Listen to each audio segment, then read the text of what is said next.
Mabuhay Pilipinas! Maligayang pagbabalik dito sa aking channel, pero kung bago ka lang, pasuyo ng like and subscribe. Salamat agad!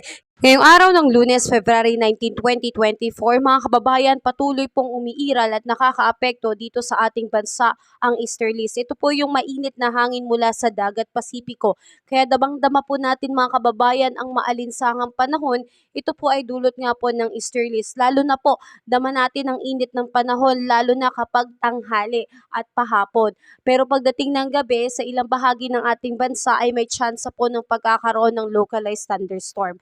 Mga kababayan natin na nakatira po dito sa bahagi ng Luzon, asahan po ang pagkakaroon ng bahagyang maulap hanggang sa maulap na papawirin na meron pong tsansa nga po ng mahinang pag-ulan, kulog at kidlat lalo na pagdating ng hapon at gabi. Asahan po natin na ang temperatura ay maglalaro po sa 21 to 31 sa Lawag, samantalang sa Baguio po ay 15 to 25 degrees Celsius, sa Metro Manila ay 23 to 33 degrees Celsius, Tagaytay naman po 21 to 30 degrees Celsius, sa Tugigaraw ay 22 to 33 degrees Celsius, at sa Legazpi po ay 24 to 31 degrees Celsius. So medyo mataas po ang temperatura natin po, no? Yan po ay dulot po ng easterlies, kaya asahan po natin ang pagkakaroon po ng maalinsangang panahon. Samantalang mga kababayan, asahan po natin dito sa Visayas at Mindanao, ganun din po magkakaroon po ng partly cloudy to cloudy sky with isolated light rains po.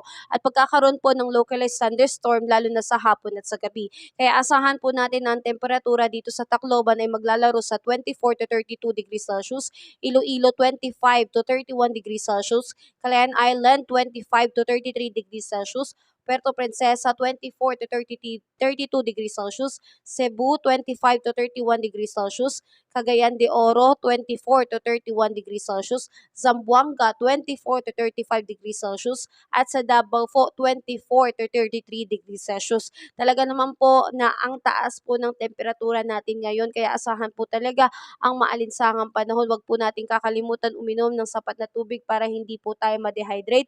Maglabas po ng payong para tayo po ay maprotektahan sa napakatinding sikat ng araw, at ganoon din po magpahid din po ng sunscreen para po maprotektahan ng ating balat.